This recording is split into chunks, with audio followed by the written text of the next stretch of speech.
नमस्कार दोस्तों, कैसे हैं आप सब। ये वीडियो निशी डाक का दूसरा भाग है। मेरी आप सबसे एक विनती है कि आप लोग पहले भाग को आई बटन पे क्लिक करके देख लीजिए। डिस्क्रिप्शन पे भी इसका लिंक दिया हुआ है। चलिए अब हम निशी डाक की कहानी में आगे बढ़ते हैं। दोस्तों, निशी या निशी डाक का मतलब होता है रात्रि का बुलावा। तो पिछले भाग में जो गर्भवती महिला थी जिसका नाम लता था, उन्होंने गांव के एक ऐसे तालाब में नहा लिया था जहां पहले किसी गर्भवती औरत ने डूब के खुदकुशी कर ली थी। घर लौटते वक्त लता को गांव के एक बूढ़ी काकी ने समझाने की कोशिश की थी कि उस तालाब में एक गर्भवती औरत की भटकती आत्मा है, लेकिन लता इस बात का मजाक उड़ाते हुए वहां से चली गई। वो भूत प्रेत जैसी बातों में विश्वास नहीं करती थी। उसे ये बातें बेहद दकियानुसी लगती थी, और हो भी क्यों ना। लता के माता पिता ने उसे 10वीं तक की पढ़ाई करवाई थी और 1960 में, और वो भी बंगाल के गांव में, किसी लड़की का 10वीं तक पढ़ लिख लेना एक बहुत बड़ी बात होती थी। लेकिन दोस्तों, एक बात जो हम अक्सर जिंदगी में भूल जाते हैं कि ये दुनिया और ये ब्रह्मांड या यूनिवर्स, इसमें ऐसे बहुत सी शक्तियां हैं जिसे हम देख नहीं सकते और ना समझ सकते हैं। साइंस के पास भी इसका कोई जवाब नहीं है, लेकिन ये शक्तियां हमारी दुनिया में और हमारे यूनिवर्स या ब्रह्मांड में मौजूद हैं। इन्हें हम तीसरी शक्ति भी कह सकते हैं। इंसान सिर्फ हाड़ मांस का बना हुआ पुतला नहीं है, और हमारे अंदर भी ये शक्तियां मौजूद हैं। चलिए अपने कहानी की तरफ बढ़ते हैं। तो गर्भवती लता जब उस तालाब में नहाकर घर लौटी तो रात के समय उसे बिल्कुल नींद नहीं आई। वो अपने बिस्तर में छटपटा रही थी। उस वक्त रात के कुछ 12-1 बज रहे थे, और गर्भवती महिलाओं को अक्सर डर और घबराहट होती ही है। कमरे के खिड़की से चांद की हल्की सी रोशनी अंदर आ रही थी, और लता की नजर उसी खिड़की पे टिकी हुई थी। लता का पति दूसरी ओर मुंह करके गहरी नींद में सो रहा था। लता ने अचानक करवट बदली तो उसका ध्यान अपने बेडरूम के दरवाजे की ओर गया। ये दरवाजा हल्का खुला हुआ था। अचानक लता ने देखा कि उसकी बड़ी भाभी अपर्णा उसके कमरे के सामने से निकली और सीढ़ियों से नीचे उतर गई। लता को ये बात बहुत अजीब लगी कि इतनी रात को अपर्णा भाभी अपने कमरे में क्यों नहीं सो रही है, और वो कहाँ जा रही है। लता ने उठ के अपर्णा भाभी का पीछा किया और वो सीढ़ियों से उतर के नीचे देखने गई। लता ने अपर्णा भाभी को लिविंग रूम में हर जगह ढूंढा, लेकिन अपर्णा भाभी कहीं नहीं मिली।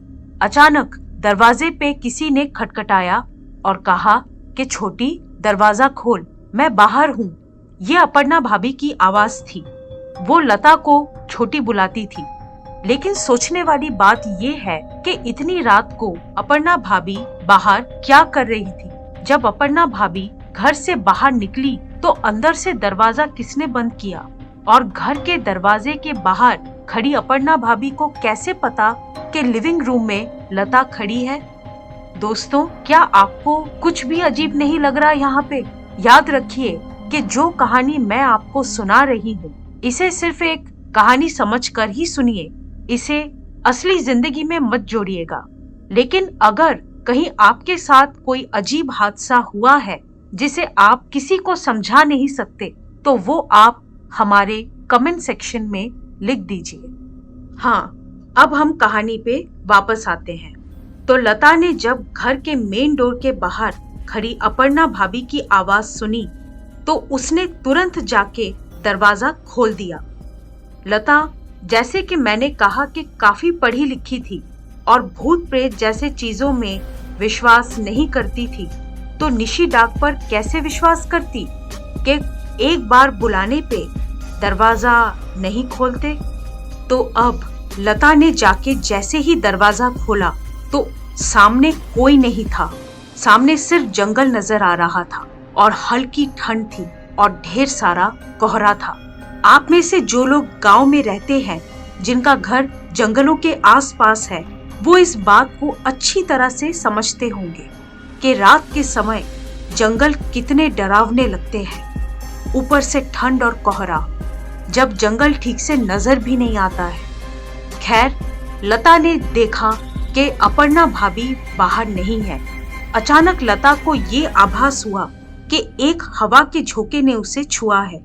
लता के लंबे काले बाल एकदम से हिल गए, जैसे किसी इंसान ने उसके बालों को छुआ हो।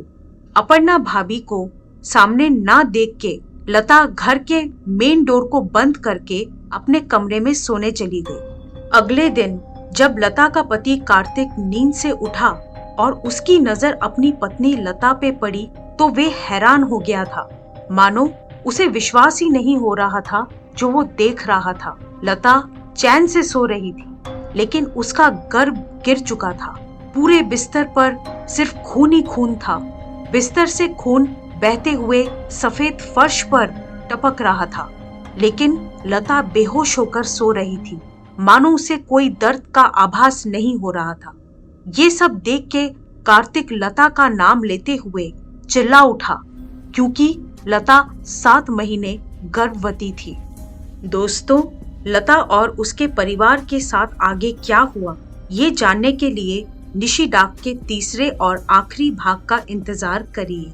और प्लीज हमारे चैनल को लाइक और सब्सक्राइब कीजिए। हमारे चैनल पर हम आपके लिए एक से बढ़कर एक हॉरर स्टोरीज लेके आएंगे।